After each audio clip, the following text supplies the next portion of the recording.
Hello ভাই, আমি তোমাদের প্রিয় চলে এসেছি জঙ্গলে। এ এ, কিসের শব্দ হলো? না, আমি ভয় পাবো না। কাউয়া, ও কাউয়া, কে ওখানে? কিরে, কি করছিস এসব মোবাইল হাতে নিয়ে? মা, উনি আমাদের লোকাল গাইড। মা, ডিস্টার্ব করো না, আমি এখন লাইভে আছি। কি বলছিস? লোক হাসবে এসব দেখলে।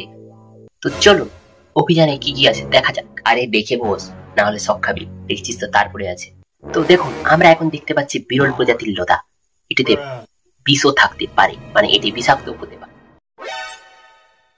কিসের সঙ্গে? মনে হয় গাছটা পড়ে গেল। কিরে বল, তাহলে জঙ্গলটা কেমন লাগছে? দেখুন, উনি আমাদের দলের এক অভিজ্ঞ শিকারী। হ্যাঁ, তুই শিকারী। একটা মশা মারতে খেলে 10 বার ভাবি তুই করবি শিকার। সাবধানে থাকবি, পুরোপুরি সাবধানে করবি। জঙ্গলে কিন্তু সাপ থাকে। আরসি সাপ, আন্নাসা। হ্যাঁ, এই জঙ্গলে আরসি সাপ। এই ওখানে জামা পড়ে আছে। ও, তোর মজা। তো হ্যালো গাইস, আমরা এখন জঙ্গলের গভীরে বসে আছি। কি বকছিস? ওখানে দেখ, কিছু একটা নড়ছে। ভাই দেখ, আরে ডালটা দেখো, গিয়ে দেখো তাড়াতাড়ি। পুড়ে যাচ্ছে মনে হচ্ছে ডালটা, একটু গিয়ে দেখো না। মনে হচ্ছে কোনো শিকারী শিকার করতে গেছে। আর কতক্ষণ তোরা জঙ্গল জঙ্গল করবি? আর এই তো ভিডিও নিয়ে বসে আছে।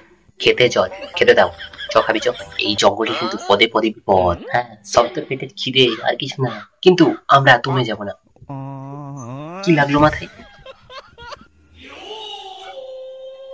দেখুন, এই জঙ্গলে বিপদ সবসময় ওত পেতে থাকে। যেমন আমার পিছনে পাশে একটা সব থেকে বড় বিপদ বসে আছে। চল এখন আসল অ্যাডভেঞ্চার শুরু করি। গরম ভাত আর গরম ডাল, তার সাথে হ্যাঁ, এটাই তো আসল অ্যাডভেঞ্চার। তো কেমন লাগলো আমাদের এই জঙ্গল? তোর অডিয়েন্সকে জিজ্ঞাসা কর। দারুণ, জঙ্গলটা দারুণ আছে। আবার কবে আসবি বল? পরের পর্বে, তবে আপনাদেরকেও নিয়ে যাব আমরা। কেন? আরে এই জঙ্গলটা তো এখন বাকি আছে না।